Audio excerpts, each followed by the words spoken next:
Merci infiniment d'être là et bienvenue à cette nouvelle conférence du professeur Harold Toussaint. Et est-il possible de passer de la passion de détruire à celle de construire? Est-il possible de passer de la passion de détruire à la passion de construire en Haïti? C'est le titre de cette conférence qui sera organisée par la Fondation Jeunesse, Connaissance et Engagement Citoyen, FONGISEC, et qui est également organisée à l'occasion de la nouvelle édition, la deuxième édition du livre du professeur Harold Toussaint, Psychanalyse sociale et politique en Haïti. C'est une analyse, je rappelle que ce livre, c'est une analyse de la pensée, du moins de l'approche psychanalytique d'Eric Fromm. Et Eric Fromm, qui est, je le rappelle, est un philosophe allemand qui, en essayant de poser et de dépasser les limites de l'approche freudienne à propos de l'inconscient, a pu découvrir que les actions de l'être humain sont mues par des pulsions essentiellement irrationnelles et inconscientes, des passions qui s'opposent parfois à la raison. Et c'est important de relayer les idées d'Eric Fromm dans le contexte haïtien, puisque les questions abordées par celui-ci débordent les cadres étroits d'une race, d'une culture ou d'une religion. Et c'est une pensée qui peut servir de repère théorique pour ceux et celles qui veulent s'opposer à toute forme de pratique sociale, politique, économique, voire religieuse, qui chosifie les milliards d'êtres humains, mais particulièrement en Haïti. Vous savez qu'en Haïti, les Haïtiens font face à une situation quasiment inhumaine, et la pensée de Fromm dans le contexte actuel peut nous être très utile pour comprendre et dégager des pistes de solutions par rapport à ces grands défis. Et il faut souligner que nous savons tous que l'histoire de l'humanité est marquée en grande partie par des scènes de violence et de lutte perpétuelle. Et le cas d'Haïti peut bien servir d'un exemple probant. Vous savez que depuis le début de l'histoire nationale, de la révolution, de la période révolutionnaire à aujourd'hui, et en passant par l'ensemble des périodes historiques que nous avons connues, écoutez, on dirait qu'un robinet de sang est ouvert dans le pays. Et l'histoire politique d'Haïti se caractérise par des luttes acharnées. Et le contexte actuel peut bien témoigner de cette situation caractérisée non seulement par des problèmes socio-économiques qui alimentent l'insécurité, mais il y a aussi les catastrophes naturelles et autres qui sont dues à des actions, à une sorte d'irresponsabilité de la part des élites et des dirigeants. Donc, c'est pour dire que c'est pour introduire l'idée de la passion de détruire en Haïti. Donc, on a l'impression que nous sommes dans un contexte où l'ensemble des décisions sont prises à l'encontre de ce que Eric Fromm pourrait appeler la biophilie, l'amour de la vie. On dirait que nous alimentons un sentiment. Ce sont des actes qui vont à l'encontre même de ce que devrait être la vie. La vie pourrait être prise dans le sens de cette situation où les gens peuvent faire face à leur situation et vivre comme des êtres humains doués de respect et de dignité. Donc, tout ça pour introduire cette réflexion du professeur Toussaint qui, je le rappelle, va intervenir autour de ce thème. Est-il possible de passer de la passion de détruire à la passion de construire en Haïti? Bonjour, professeur Toussaint. Nous avons déjà un petit public de qualité. Et je salue la présence de plusieurs de nos amis, Rodney Kazimi, Félix Dorsin, Kissiste Aguerri. Et bon, je ne vais pas citer de noms parce qu'il y a il y a beaucoup de personnes avec nous déjà présentes, professeur Toussaint, et Encore une fois, merci pour cette occasion d'échange avec le public. Nous sommes sur Zoom, nous sommes en direct sur Facebook et la conférence sera enregistrée et rediffusée plus tard sur les réseaux sociaux et particulièrement sur YouTube. Et c'est une occasion d'échange très important autour de cette thématique et de l'approche psychanalytique des réformes. Professeur Toussaint, je vous cède la parole. Merci beaucoup. D'engager ce dialogue avec vous ce matin autour de cette question. Est-il possible de passer de la passion de détruire à la passion de construire en Haïti? En effet, en 2003, et ça fait déjà 18 ans que j'ai écrit un livre sur la pensée d'un grand philosophe, psychanalyste et sociologue allemand qui s'appelle Erich Fromm. Erich Fromm est un membre de l'école de Francfort qui est né le 29 mars 1900. Et le titre du livre que j'ai écrit en 2003 est très significatif. Psychanalyse sociale, religion et politique, lire Erich Fromm en Haïti. Après 18 ans, les idées que j'ai défendues à travers ce livre sont encore pertinentes et provocatrices. Et c'est pourquoi j'ai choisi de faire une lecture, je dirais,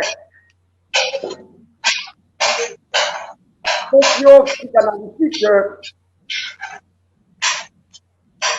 de la société haïtienne du début du XXIe siècle. Et cette conférence nous permettra de faire également une critique, une sévère critique de nos élites haïtiennes, nos élites politiques, intellectuelles, religieuses, économiques.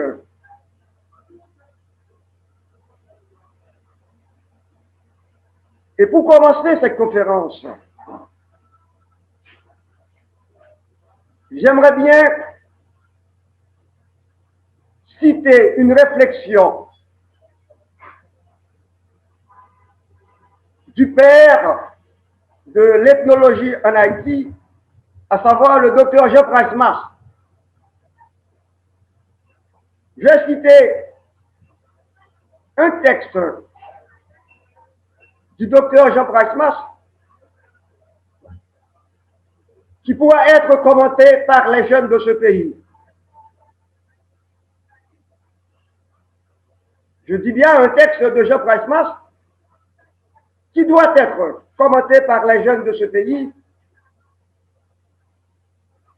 les jeunes de toutes les couleurs, et là j'insiste sur le mot de toutes les couleurs, qui habitent la terre haïtienne, à savoir les jeunes noirs, les jeunes mulâtres, les jeunes blancs, les jeunes syro-libanais.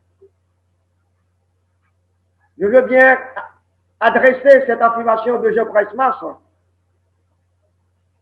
aux différentes catégories de jeunes dans ce pays, car je pense que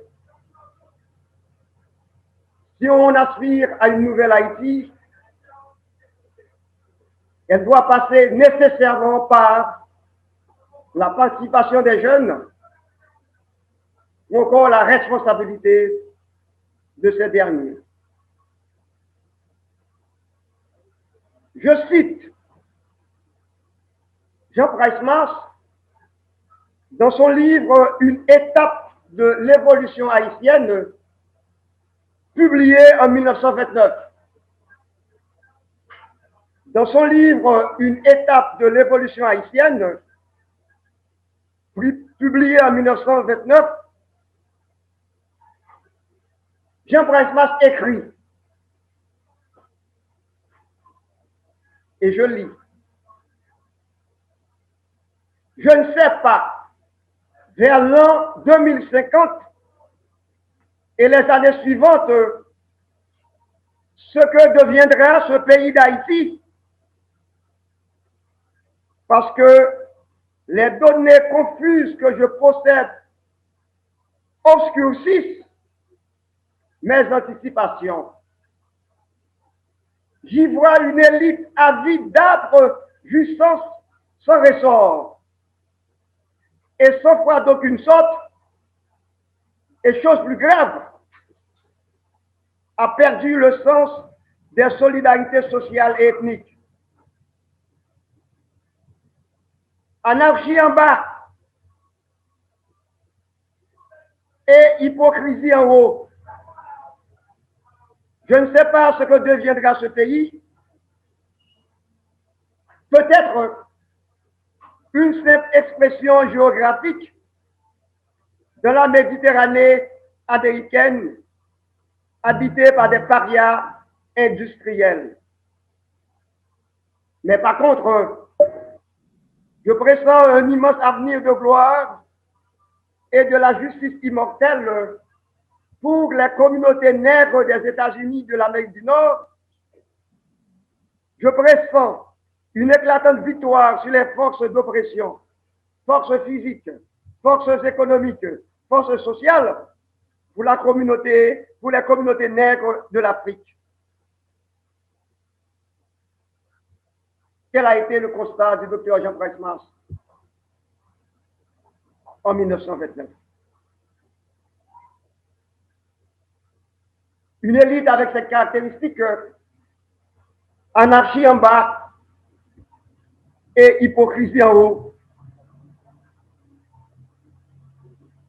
Une élite avide de jouissance sans ressort.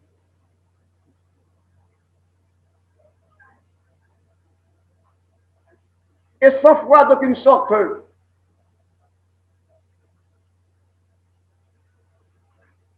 Qui ne croyait pas dans l'avenir du pays.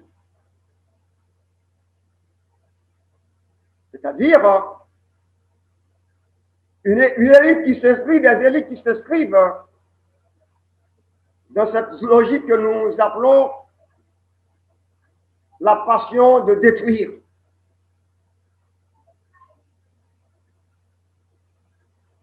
Et le concept passion est important pour nous. Et ce concept, il est fondamental aujourd'hui. Qu'est-ce qu'une passion? Dans son dictionnaire de psychologie, le chercheur Norbert Silami,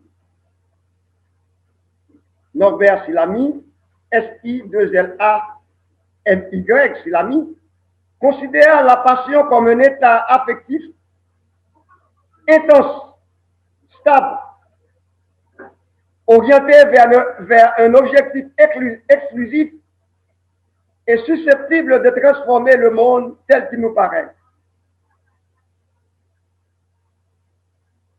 Le chercheur Silami souligne ceci. L'amour, la haine, le goût du pouvoir, l'ambition, l'avarice sont des passions capables d'ordonner toutes nos conduites. C'est extrêmement important, cette petite phrase. L'amour, la haine, le goût du pouvoir, l'ambition, l'avarice sont des passions capables d'ordonner toutes nos conduites.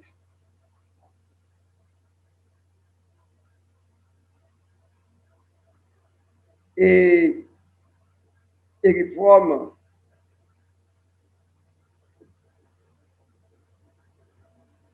nous présente aussi une définition de passion, du concept passion. Pour lui, les passions humaines sont des réponses aux besoins existentiels qui, de leur côté, sont enracinés dans les conditions même de l'existence humaine. Les passions, le concept de passion, sont des réponses aux besoins existentiels qui, de leur côté, sont enracinés dans les conditions même de l'existence humaine. Hommes et femmes, nous avons des besoins existentiels.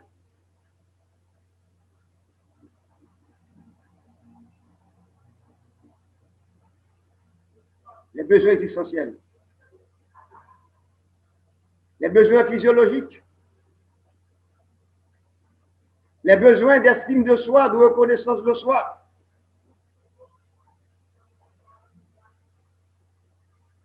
Les besoins aussi de transcendance. Et Fromm, ça s'écrit F-R-O-2-M, Eric, E-R-I-C-H, c'est important. Eric Fromm, c'est à partir du cas théorique de ce penseur que nous tentons de comprendre la réalité haïtienne. Nous tentons de comprendre la violence qui règne dans ce pays. C'est à partir de ce concept même de violence, de passion.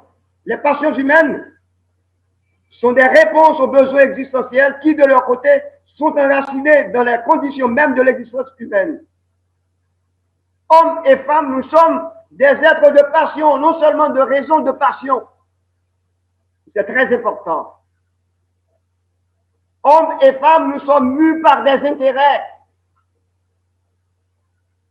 Et il faut partir de cette définition, de cette approche, pour pouvoir comprendre certaines pratiques de nos différentes élites.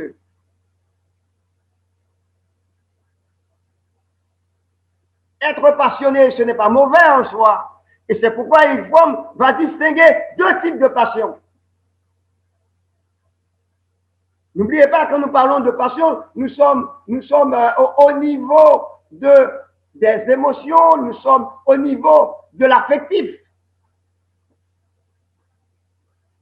Et parfois, nous avons tendance à ignorer cette part affective de notre vie, de notre existence. Et parfois, c'est ce côté affectif qui nous guide, qui nous oriente, qui nous fait agir. Et c'est pourquoi on va distinguer deux types de passions. Il parle de passion rationnelle et les passions irrationnelles. Et quel est donc le type de passion qui règne en Haïti? Les passions rationnelles ou les passions irrationnelles? Et qu'est-ce que nous entendons par passion rationnelle? Passion rationnelle, c'est le besoin d'amour, de tendresse, de solidarité, de liberté et de vérité. Voici les passions rationnelles.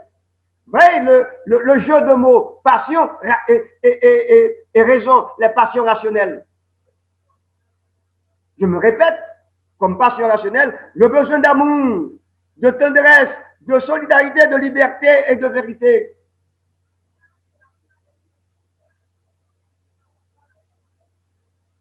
Est-ce que ce type de passion règne dans la société haïtienne? Est-ce que ce type de passion fait autorité dans la société haïtienne? Est-ce que nos élites, nos différentes élites sont sensibles à ce type de passion?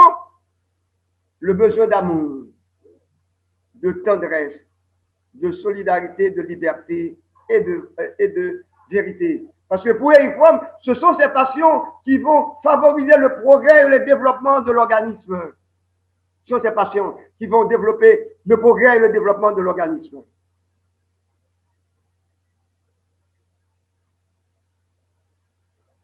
Quant aux passions irrationnelles,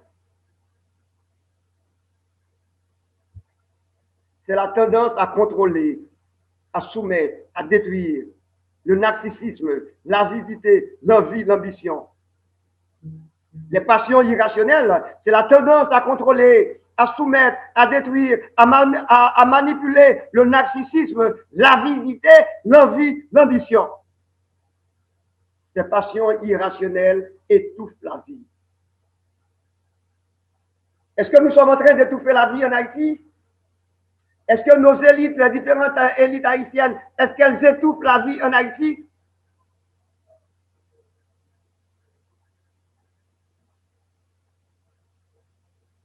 Et quand l'impulsion créatrice est bloquée,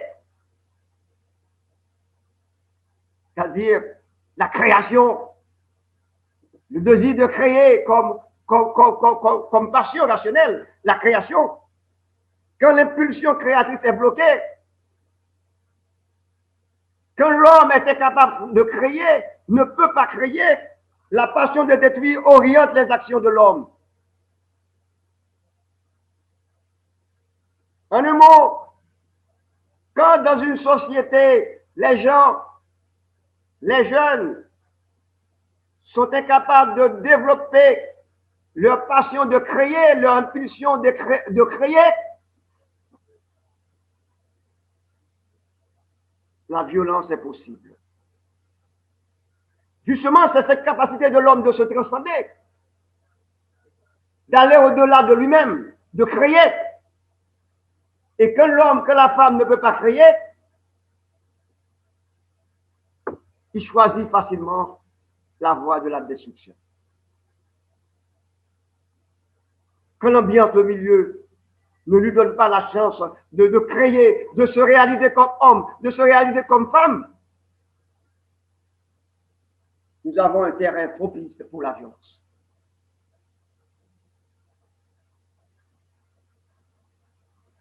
Donc, et c'est extrêmement important la question la question des passions. Donc, les passions peuvent être autodestructives, autodestructrices, si vous voulez. Les passions peuvent être autodestructrices. Les passions peuvent se mettre au service du plein développement de l'homme, du plein épanouissement de l'homme, et établir son unité avec le monde dans les conditions de liberté et d'intégrité.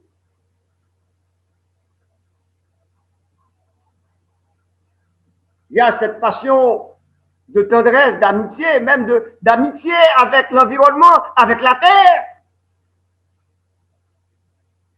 Quand il n'y a pas cette harmonie, cette solidarité, cette amitié entre l'homme et l'environnement, entre l'homme et la terre, on va assister à ce que nous avons vécu hier, dramatiquement, le séisme.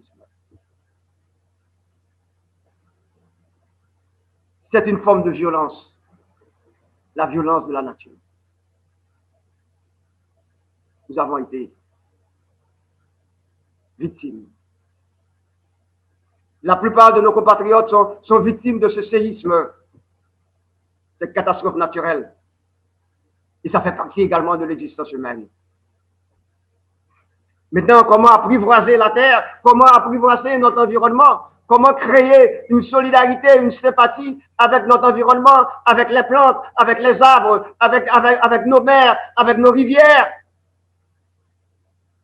avec les animaux, avec nos oiseaux? Est-ce qu'il y a-t-il un lien ou bien est-ce qu'il existe une guerre entre l'environnement et les Haïtiens? La violence.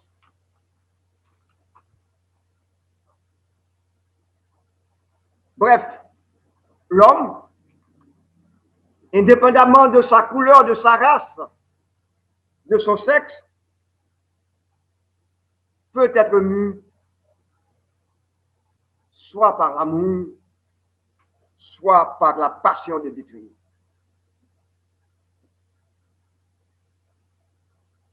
Les races humaines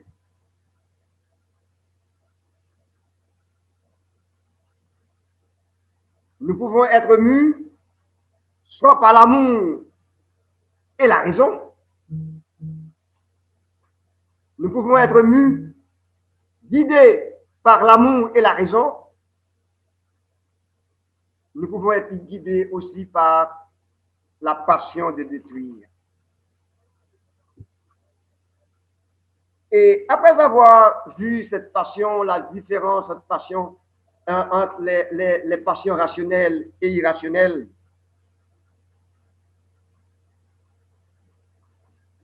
je vais parler de deux formes de violence chez Eric Fromm. Là encore, n'oubliez pas, nous disons, nous essayons de vous aider à se servir d'Eric Fromm, à se servir des outils que nous offre Eric Fromm pour lire, pour faire une lecture socio-psychanalytique de la société haïtienne. Et c'est notre rôle comme membre de la Fondation Jeunesse, Connaissance et Engagement Citoyen FONGISEC, d'engager ce débat au sein de la société haïtienne et de permettre aux jeunes également d'avoir des outils pour débattre. Car l'université a un rôle fondamental à jouer dans ce pays. Je prends, si vous me permettez, deux formes de violence. C'est ce que j'appelle à la suite de Eric Fromm, à la suite de Eric Fromm, c'est la violence produite par l'écroulement de ses espérances. Je reprends. La violence produite par l'écroulement de ses espérances.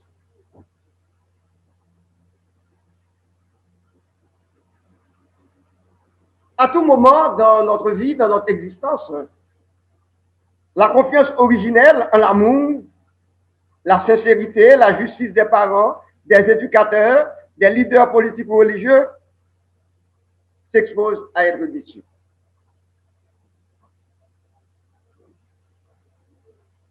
La notion que je viens d'évoquer, écroulement de cette espérance, c'est très très important cette notion dans le contexte haïtien. L'écroulement de ces espérances, l'écroulement des expériences des jeunes filles, des jeunes garçons, c'est quoi? Et la perte de confiance, la ruine de sa illusion, la destruction de son optimisme.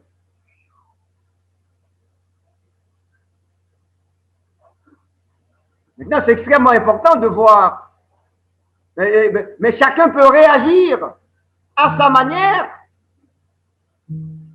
à partir de l'écroulement de cette espérance.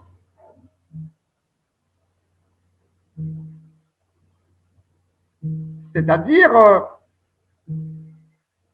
si nous cessons de croire en la justice de ses parents, de ses éducateurs, des leaders politiques ou religieux,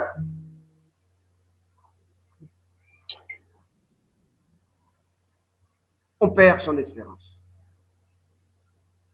Donc, c'est l'écroulement de cette espérance. Et c'est très, très grave. Quand dans une société, si nous assistons à l'écroulement des espérances des jeunes, ça peut donner lieu à des formes de violence. Ou si vous voulez, on doit s'attendre à des formes de violence. Pourquoi on doit s'attendre à des manifestations de violence quand on assiste à la perte de confiance, quand on assiste à la ruine de ses illusions. Nous pas si on peut aller à droite, si on peut aller à gauche. La perte de cette illusion.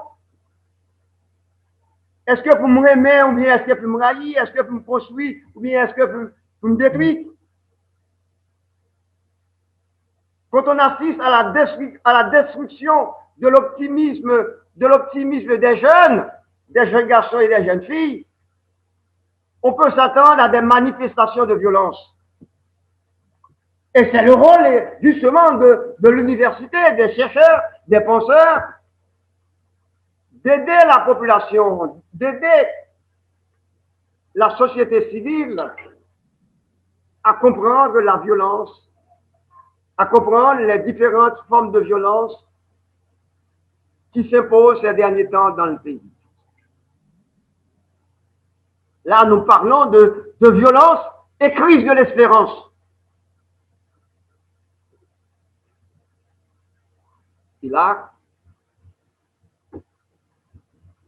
les jeunes, les gens peuvent détruire. Il y a ce qu'on appelle aussi, et on assiste à cette forme de violence ces derniers temps à la capitale haïtienne, à Port-au-Prince, c'est la soif de sang d'ordre archaïque. La soif de sang d'ordre archaïque. Ça veut dire quoi? La soif de sang d'ordre archaïque. Quand l'individu se libère du fardeau de la raison, il devient semblable à l'animal. Je reprends. Quand l'individu, n'importe quel individu, se libère du fardeau de la raison, il devient semblable à l'animal.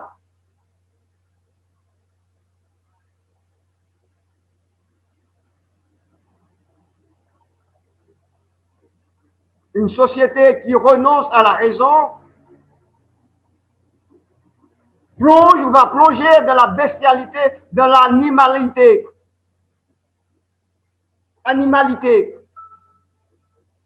Une société qui renonce à la raison va plonger dans la bestialité, dans l'animalité.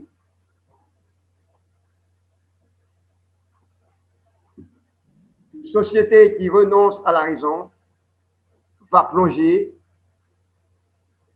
dans la bestialité, l'animalité. Le sang symbolisant pour lui l'existence.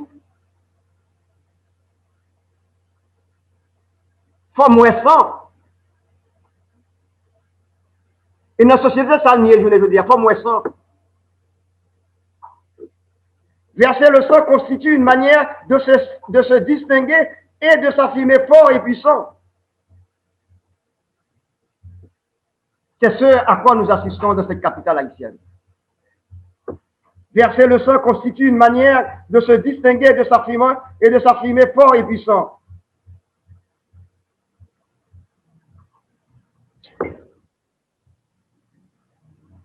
Et le violent cherche par le meurtre à transcender la vie, de la mesure où il a peur d'aller de l'avant et de développer pleinement ses facultés spécifiquement humaines.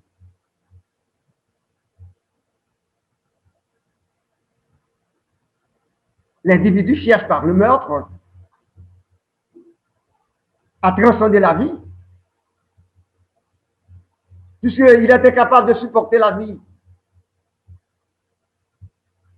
Il était capable de dialoguer avec la vie. Cet individu a peur d'aller de l'avant et de développer pleinement ses facultés spécifiquement humaines. Comment permettre aux gens, comment permettre aux hommes et aux femmes d'Haïti de développer leurs facultés pleinement humaines?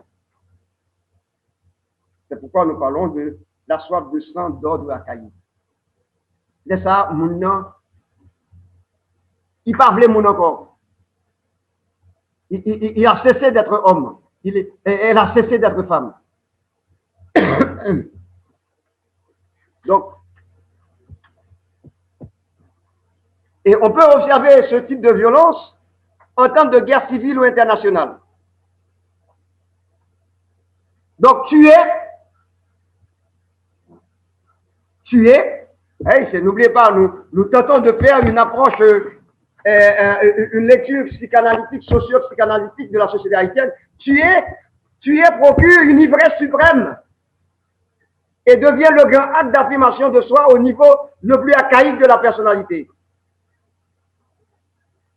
Tuer procure une ivresse suprême. Tuer mon nom qui me fait un plaisir. Attention, pour nous rentrer dans une société comme ça, tuer mon nom, ça fait rire, ça fait plaisir. Si on aboutit à ce type de société, tuer ou tuer va procurer une ivresse suprême. Tuer devient un grand acte d'affirmation de soi au niveau le plus archaïque de la personnalité.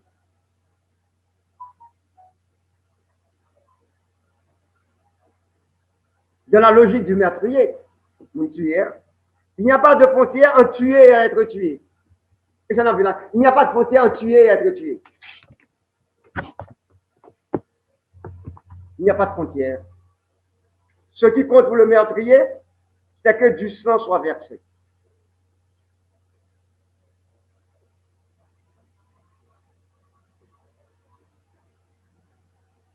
Donc,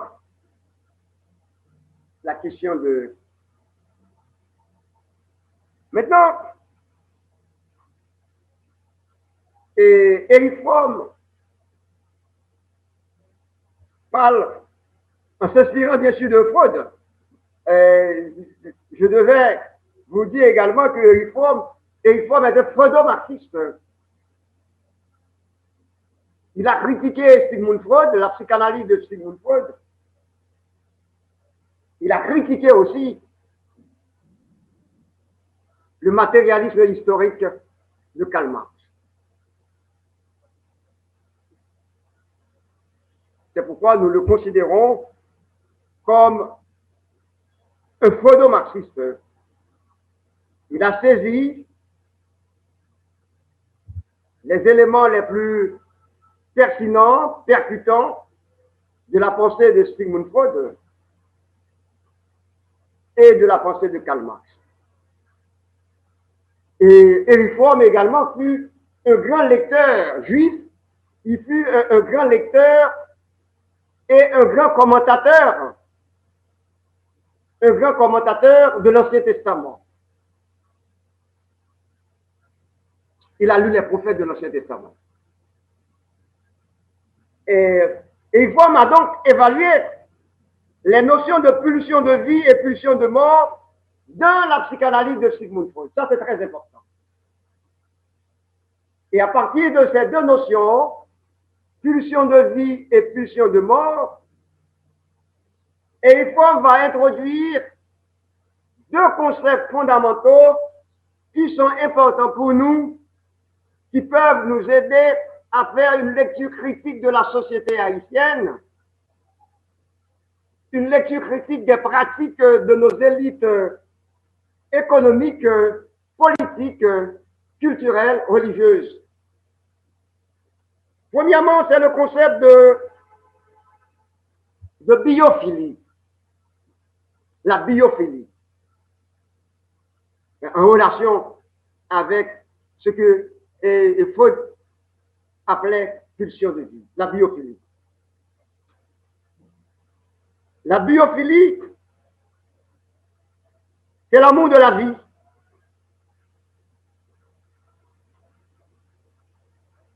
La biophilie signifie productivité.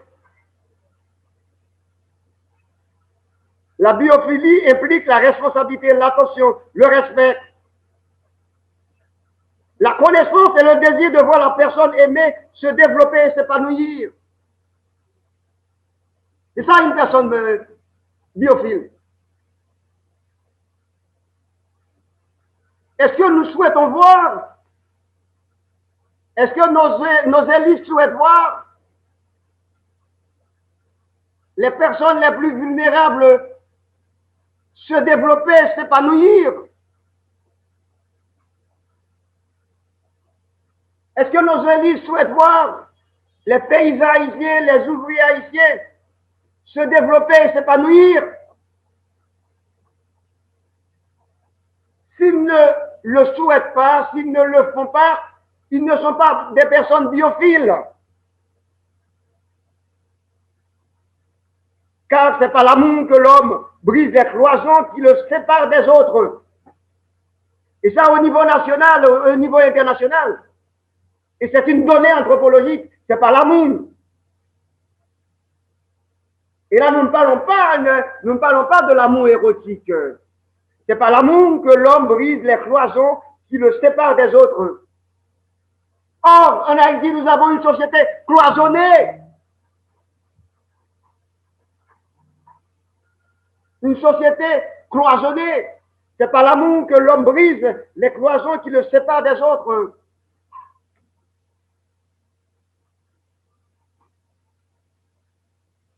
En Haïti, nous avons, ou encore, notre société a peur du lien social. Nos élites ont peur du lien social. Nos élites ont peur de la fraternité. Nos élites ont peur de la solidarité. La grande peur de nos élites, c'est la peur de la solidarité. La peur de la solidarité. La peur du lien social. C'est pourquoi nous avons une société cloisonnée. Nous avons une société d'exclusion. En effet, quand nous parlons d'aimer, d'amour, nous parlons également de création. Aimer et produire vont de pair. Aimer et produire vont de pair. La productivité est la réalisation de l'homme de toutes ses potentialités. L'homme biophile éprouve pour la vie un amour sans réserve.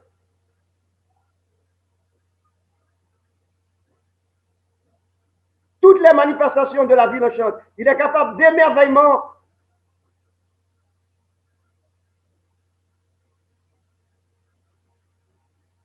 Est-ce que nous, en Haïti, est-ce que nos différentes élites peuvent s'émerveiller? C'est le grand mot. Devant la nature, devant la mer. J'ajouterais même, est-ce qu'elles peuvent s'ouvrir à l'infini? Est-ce qu'elles peuvent s'ouvrir à la transcendance? Quand on s'ouvre à l'infini et à la transcendance, on est capable de briser certaines cloisons. Quand on s'ouvre à l'infini et à la transcendance. Parce que là, on est en présence de la dignité humaine. Là, on se reconnaît homme et femme. Donc,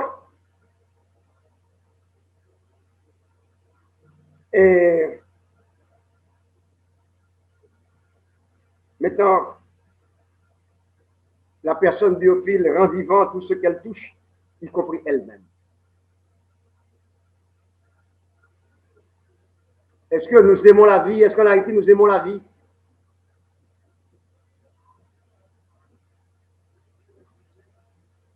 Mais il y a le concept de nécrophilie. Attention. La nécrophilie est plutôt un développement pathologique qui se produit quand la biophilie est neutralisée ou détruite. La personne nécrophile se reconnaît en tout et par tout ce qui n'est pas vivant. La personne nécrophile se reconnaît en tout et par tout, en deux mots, se reconnaît en tout, en deux mots, et par tout ce qui n'est pas vivant. C'est-à-dire la pourriture, la saleté, les cadavres. Attention, chers amis, hein, nous les Haïtiens, attention, vous les jeunes. La personne nécrophile se reconnaît en tout et partout, en deux mots, ce qui n'est pas vivant. La pourriture, la saleté, les déchets, les cadavres. Ça veut dire que si nos sociétés, ça, c'est sous fatra notre marché, c'est sous pourriture notre marché, ben, ou devant l'hôpital, ouais, c'est saleté, c'est fatra,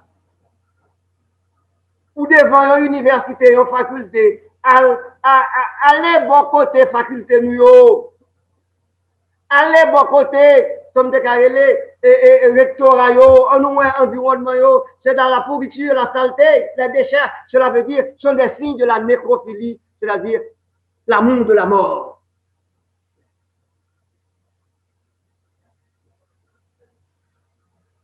Oui. Est-ce que nous avons des responsables hommes et femmes qui encensent la mort, qui adorent la mort, qui déifient la mort? Et ça, nous ne pouvons pas diriger nous. Est-ce que l'amour qui a dirigé ou bien l'amour, la raison qui a dirigé? C'est la question. Très, très important. Et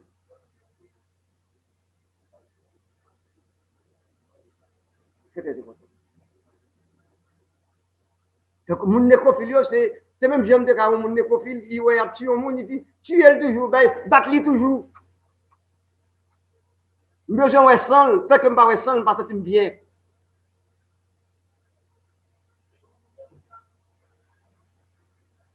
Bon.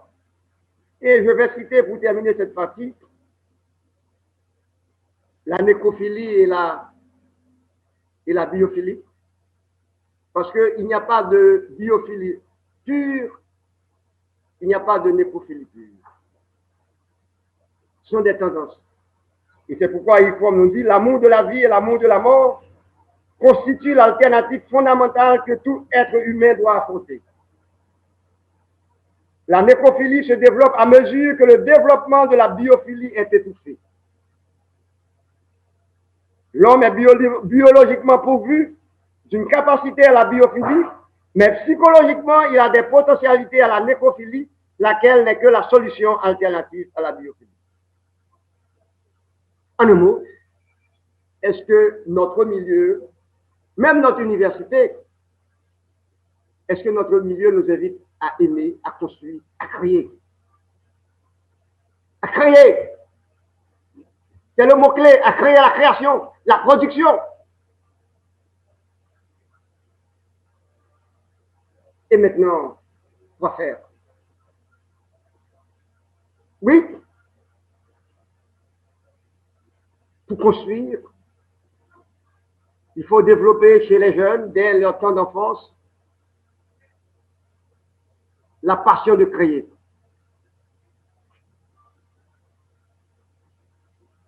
La passion de créer, la passion d'être solidaire, la passion d'être fraternel.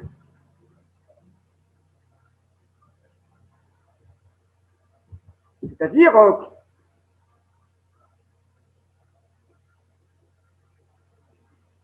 est-ce qu'on peut introduire dans le cursus, ce que je dis là, on peut bien ne pas le comprendre ou bien m'interpréter, m'interpréter mal. C'est-à-dire, est-ce qu'il ne faudrait pas aussi un cours d'éducation à la confiance? Et là, regardez ça n'a pas vivre dans le pays, ça. C'est pour ça, une question psychanalyse là est importante, psychanalyse sociale des réformes. Et là, ma pub, je vous encourage à acheter psychanalyse sociale, religieuse et politique, liée à une forme en Haïti. Éducation à la confiance. Nous connaissons qu'à la caillou, il va faire madame de confiance, il va faire mari de confiance. Éducation à la confiance. En dans faculté, doyen pas faire vice-doyen confiance, ou bien dans rectorat, recteur pas faire vice-recteur confiance, vice-recteur pas faire recteur confiance, et entre étudiants pas faire professeur confiance, et professeur pas faire étudiant confiance. C'est une litanie de trahison. En nous, ce pays, ça va le développer, cette valeur qu'on appelle la confiance. Éducation à la confiance. Comment va-t-on créer si on a du mal à faire confiance à l'autre? Qui on va créer? N'a pas parlé en l'air, etc. Qui on va créer? On va faire l'autre monde de confiance. On ne peut pas créer quelque chose avec l'autre. On ne peut pas produire quelque chose avec l'autre. Ouais, depuis l'école, on commence à faire nous goumer, à goumer avec l'autre. Pas une confiance. Maintenant, cette confiance, comment créer cette confiance avec les hommes et les femmes d'une même nation? Comment créer cette confiance? Oh, s'il n'y a pas de confiance, on n'aura pas du lien social. Nous disons en bouche, nous, que notre pays avec la pratique ou nous ne pas rien. Donc, il n'y aura pas d'avenir. C'est confiance. C'est éducation à la confiance. Et éducation à la confiance et au travail d'équipe. Éducation à la réussite collective. Éducation à la confiance, éducation à la réussite collective. Chef-d'œuvre collective. Faut le faire. Et là, moi, je t'appelle les jeunes.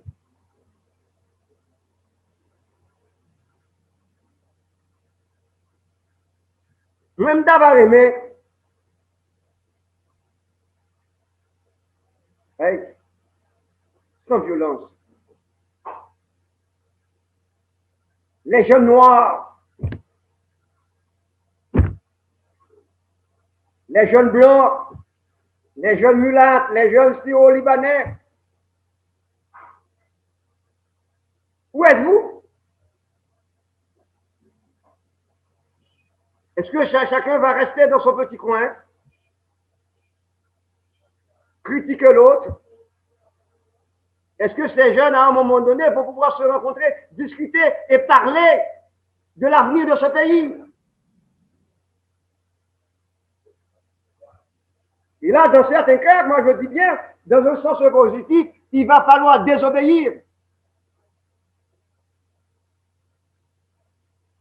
Désobéir à ceux qui tiennent un discours raciste. Désobéir à ceux qui privilégient le préjugé de couleur, qui encensent le préjugé de couleur, qu'on soit noir, mulâtre, blanc ou syro-libanais.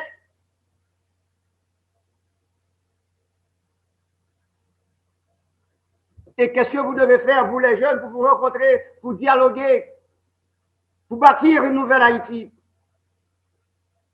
C'est vrai, j'ai introduit une question nouvelle. Justement, c'est le rôle de l'université, du professeur. Nous ne pouvons pas arrêter comme ça, on a répété même bagaille, tout le temps, mais est-ce que nous avons un bloc? Il va dire, moi, je ne vais pas travailler avec moi seulement, je ne vais pas travailler avec Milat seulement, je ne vais pas travailler avec Syro Libanais seulement, je ne vais pas travailler avec Libanais seulement, et pour tard, après ça, le pays a détripé. Bref, il faudrait rompre une certaine peur, la peur de la solidarité.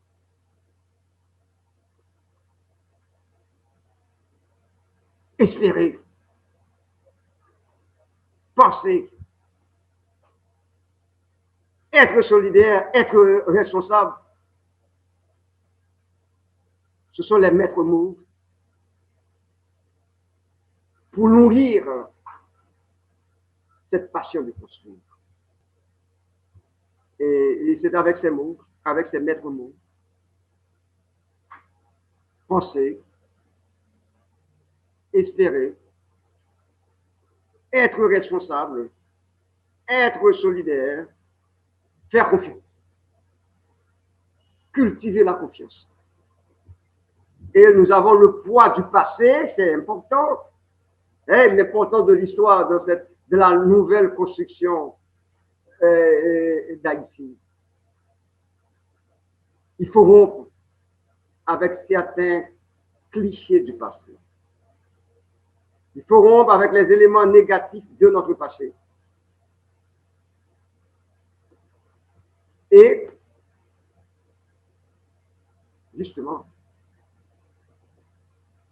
nous ne pouvons pas trouver le sens de notre vie, de notre présence sur cette terre haïtienne, je dis bien, si nous n'entrons pas dans ce que j'appelle la passion de construire une nouvelle Haïti, cette passion de construire collectivement une nouvelle Haïti, Merci beaucoup.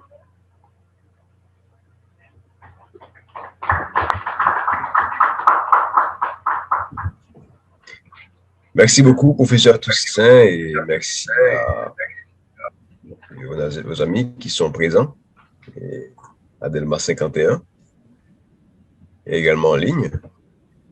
En fait, le titre de la conférence, c'était « Est-il possible de passer de la passion de détruire à la passion de construire en Haïti ?» Bon, on pourrait entendre les propos du professeur Toussaint, on pourrait reformuler en se demandant est-il possible d'espérer en Haïti? Donc, ça reprend tous les concepts que le professeur Toussaint a évoqués, les concepts de passion rationnelle et irrationnelle. Donc, il y a des passions qui permettent de construire, il y a des passions qui détruisent. Et les passions qui permettent de construire, c'est les passions qui sont mues par la biophilie, l'amour de la vie, tout ce qui a rapport avec la solidarité, l'amour de l'autre, le sens de responsabilité. Mais aussi, de l'autre côté, il y a l'amour. On pourrait se demander, est-il possible d'aimer la mort? Mais là, on va comprendre que certaines attitudes traduisent certaines attitudes ou certains comportements, certaines décisions ou actions traduisent une sorte de biophilie, c'est-à-dire une sorte d'amour de la mort donc on ne peut pas prendre dans le sens littéral du terme, mais qu'on peut prendre comme étant des attitudes qui empêchent aux autres de jouir de la vie, de vivre comme des êtres humains. Et là, il y a toute la question de cupidité, la volonté de tout contrôler, la volonté de défendre ses intérêts en dehors des normes et dans l'ignorance totale du bien commun.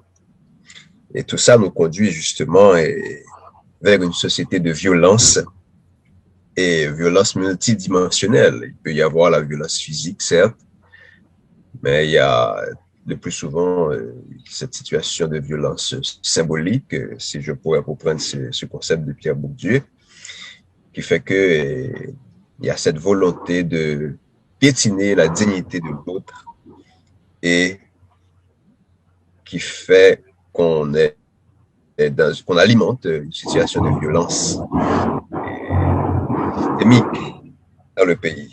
Bon, il y a certaines questions j'ai certaines questions, mais je sais que dans l'assistance, il y a des questions, donc je ne vais pas monopoliser la parole. Je pourrais revenir tout à l'heure avec les questions. Ça, mais déjà.